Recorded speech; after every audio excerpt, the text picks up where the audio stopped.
Ity ny tapany fahatelo amin'ny resaka fampiasana ampli sy gitara zay nirasany vitsivitsy tamintsika tato anatin'ny mpanaraka ny page tuto son gasy.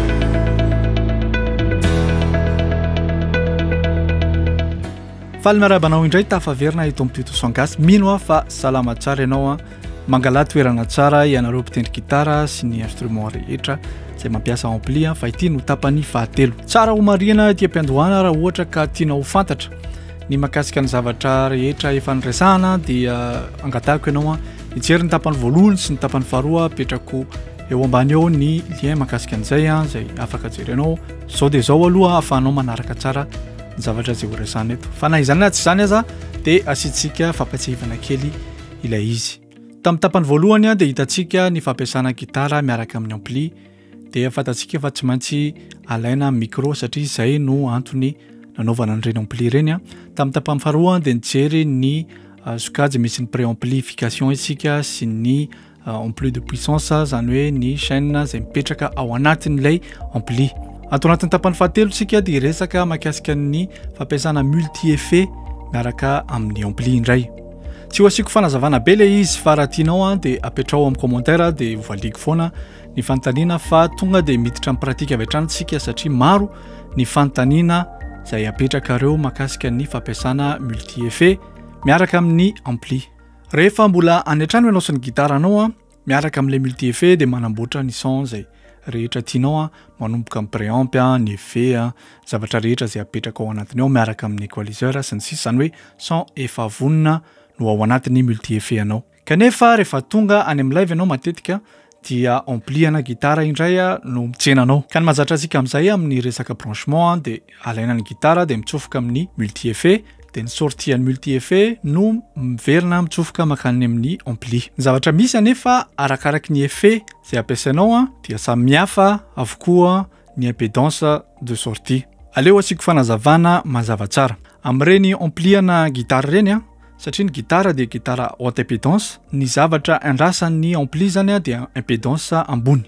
Arakaraky ny effet nefa misy zao ireny Boss ME ireny dia ny sortian'ireny dia haute impédance daholo, zany hoe afaka mitsofoka direkta ny out ny Boss ME makany amin'ny entrée ny ampli. Misy kosa nefa ny modèle an'ireo multi-effet dia manana sortie d'impédance faible, zany hoe efa afaka tonga dia mitsatoka avy hatrany direkta makany amin'ny console de mixage. Raha ny ohatra anareo dia ireny multi-effet efa misy simulateur d'ampli ireny. Ka eo zany dia efa misy zavatra mazava hitantsika hoe samihafa ny impédance de sortie mitsofoka raha atsofokantsika makany amin'ny ampli an'ny gitara izy. Ka noho izany samihafa mihitsy ny zavatra azo satria ny ampli ana gitara tsy afaka natsofohana entrée à faible impédance. Eo zao tsika tonga dia lasa saina be hoe inona zany no atao.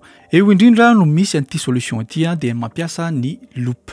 Ao ambadiky ny ampli ana gitara dia misy ny branchement ana loop, zany hoe misy ny send sy ny return. Ka ny asan'izy io dia ametrahana boucle d'effet, zany hoe avao zany le son no mivoaka dia mandeha amina effet zay tianao apetraka ohatra hoe chorus, reverb na delay dia miverina mitsofoka makao amin'ilay ampli ihany.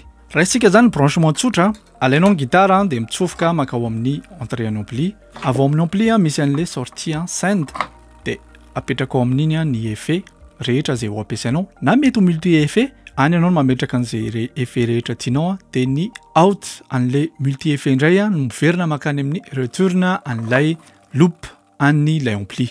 Ka ny tombony amin'izay fotoana izay afaka mampiasa ny gain ampli ianao, afaka mampiasa ny préamp n'ilay ampli ianao dia avy eo mampiasa ny effet rehetra tianao ianao any multi-effet anao dia miverina makao amin'ny ampli ihany iny dia ao amin'ny ampli ihany no misy ny master out afaka migérer niveau de sortie anao amin'ny vatan'ilay ampli.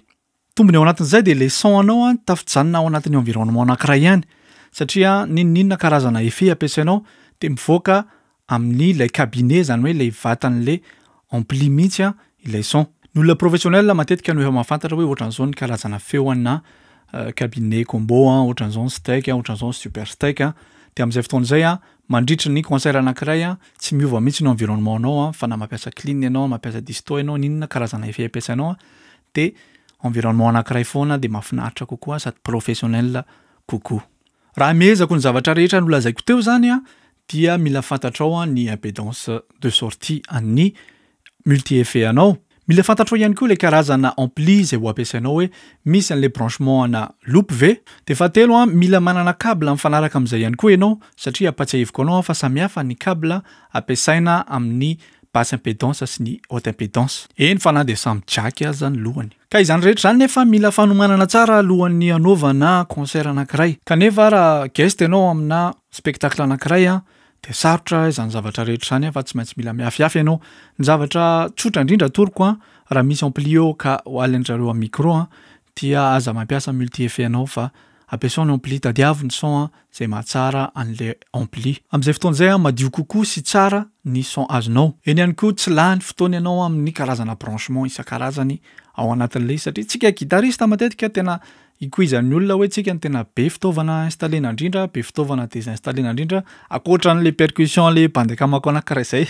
Raha ohatra nefa ka sady basse impédance no avoakan'ilay multi-effet anao zany hoe sortie fond zay ihany na misy sortie main ao fa basse impédance no makany no sortie de nefa manarak'izay koa le ampli zay anananao na zay ho ampiasaina ihany koa tsisy an'le loupe de inona ny zavatra atao? Zavatra tsotra indrindra atao dia tonga de installeo direct out zany tonga de makany amin'ny DI makany amin'ny mixeur de allo mampiasa retour bain de pied na IEM saika adintsika iny zavatra iny.